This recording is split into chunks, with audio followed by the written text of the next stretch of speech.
বিসমিল্লাহির রহমানির রহিম। প্রিয় শিক্ষার্থীরা, আমি আব্দুল আলী আমন্ত্রণ জানাচ্ছি নতুন একটা টপিক নিয়ে। আর আজকে দেখবো আমরা উইথ ক্লু এইচএসসির রাজশাহী বোর্ড 2019 সালের কাজ নিয়ে। সো আমরা কথা না বাড়িয়ে শুরু করতে পারি। রাজশাহী বোর্ড 2019 সালের উইথ ক্লু কি বলছে? To encourage female education the government has taken some dash steps. স্টেপটা সাধারণত পজিটিভ হয়, সো আমরা এই নাম্বারের উত্তর পেয়ে যাব positive steps, such as giving stipends to girl students, dash more female teachers. Female teacherদের সাধারণত রিক্রুট করতে হয়, তাহলে recruiting to girls, recruiting more teachers, etc. Dash girls cannot receive yet. কেন yet? এত কিছু দেওয়া হচ্ছে, এর বাইরেও মানে তথাপি girls cannot receive the full benefit of education mainly because of the following reasons. এই নিম্নলিখিত কারণগুলোর জন্য: এক, misinterpretation and social status. এটাকে আমরা বলবো religious.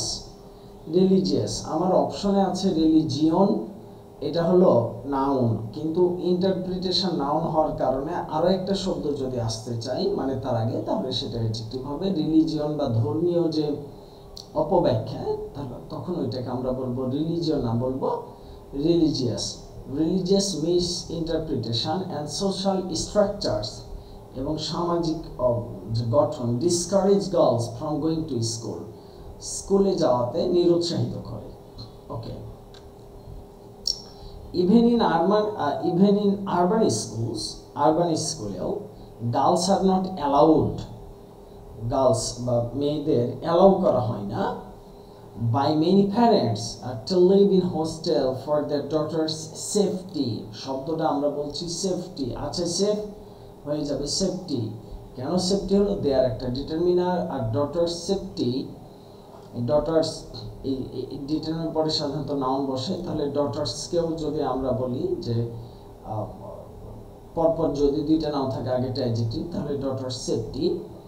Early marriage and child birth make women, বাল্যবিবাহ এবং শিশু জন্ম দেওয়াটা মেক ওমেন টাইড, কি করে? আবদ্ধ করে ফেলে। To home with no schooling, with no, আচ্ছা, to home with no wastage of going back to school, মানে বিয়ে দিয়ে দিতে হবে, বাচ্চা কাচ্চা হয়েছে, শুধু শুধু মেয়ের পিছনে খরচ করার কি দরকার, এইরকম।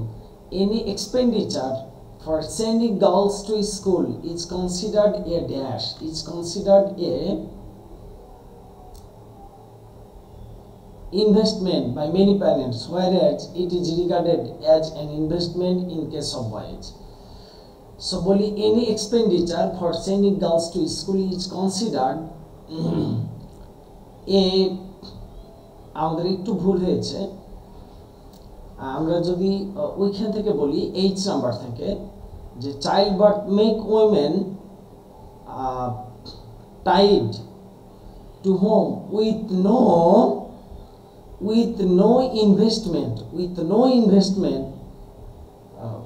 যে early marriage and child birth make women, মেয়েদের কি করে? টাইট করে, একত্রিত করে, টু হোম বাড়িতে থাকতে, with no investment of going back to school, মানে স্কুলে যাওয়ার ব্যাপারে কোনো খরচ করবে না। Any expenditure for sending girls to school is considered a wastage by many parents. অনেকে ভাবেন যে মেয়েদের পেছনে খরচ করা এটা হলো শুধু অর্থের অপচয়, whereas it is regarded as investment in case of boys। কিন্তু অন্যদিকে ছেলেদের জন্য এই টাকাটা দেওয়াটাকে মনে করে একটা ভালো ইনভেস্টমেন্ট।